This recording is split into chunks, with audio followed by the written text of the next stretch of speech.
ESO has just announced the site for its next large project, the European Extremely Large Telescope. This announcement comes after more than 5 years of detailed studies of many different sites. Site selection experts make use of the most advanced technology and travel to remote, extreme places to find the ideal site for studying stars and galaxies. The right location is crucial when deciding where to put the best telescopes in the world. This is the ESOCast, cutting-edge science and life behind the scenes of ESO, the European Southern Observatory, exploring the ultimate frontier with our host Dr. J, aka Dr. Joe Liske. Hello and welcome to the ESOCast. This week, ESO's governing body, the Council, has selected Cerro Armazones in Chile as the site for the world's future biggest eye on the sky, the new and revolutionary 42-meter European Extremely Large Telescope. But how do we find the locations for the best telescopes in the world? Well, ESO has a long history in this field. It all began in the late 1950s, when ESO was scouting for sites around the world to find a location for its very first observatory. Eventually, the choice was La Silla on the edge of the Atacama Desert in Chile. Later, in the early 1980s, the hunt was on to find the perfect site for the Very Large Telescope. This became what was then the most elaborate search ever undertaken to find a location for an observatory. Top-notch observations require crystal clear skies with extremely low humidity, so ESO again looked to Chile's remote Atacama Desert.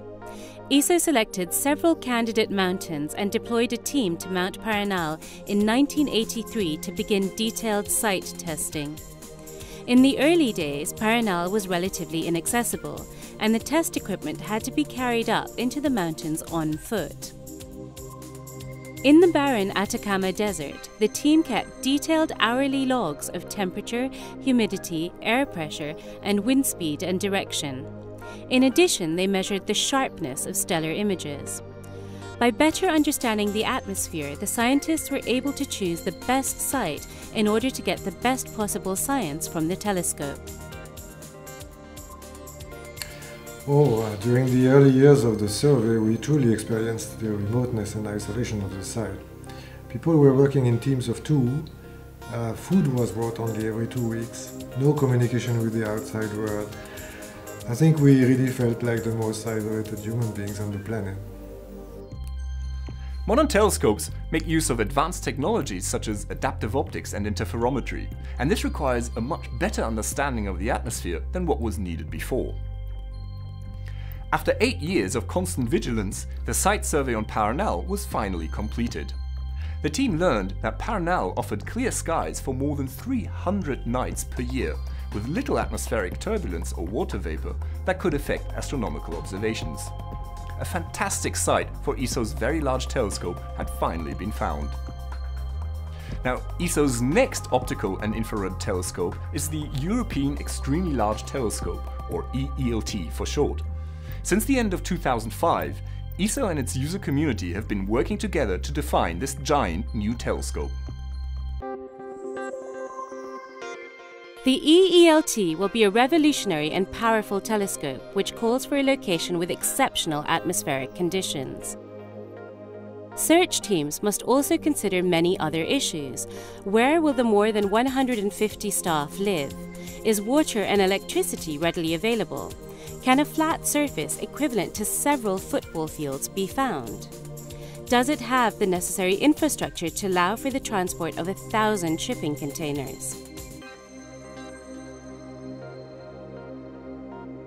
Over several years, the E-ELT site selection team, with the help of the community, has been investigating different sites in several countries worldwide. After narrowing the field during the last couple of years, the Site Selection Committee drew up a shortlist comprising 4 sites in Chile's Region 2, as well as El Roque de los Muchachos on La Palma in Spain. As for the VLT, site testing for the E-ELT is a Herculean task, and it really demands the utmost dedication from all of the scientists and engineers involved. have to work at high altitude in bone-dry conditions under the blazing daytime sun and in the darkness of night in order to collect the data that is so vital for the success of the next generation of telescopes. Now, since the time of the VLT site testing, there's been tremendous progress in remote sensing techniques using satellites and automated equipment on site. This provides the scientists with an enormous amount of data and also significantly reduces the amount of time needed for fieldwork.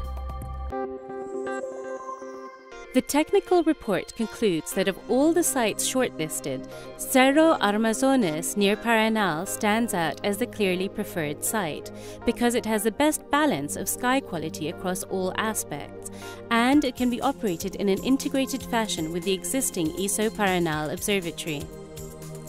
Armazones is an isolated peak with an altitude slightly above 3,000 meters. It is located roughly 20 kilometers away from Cerro Paranal, home of the Very Large Telescope, and another exceptional site for astronomical observations.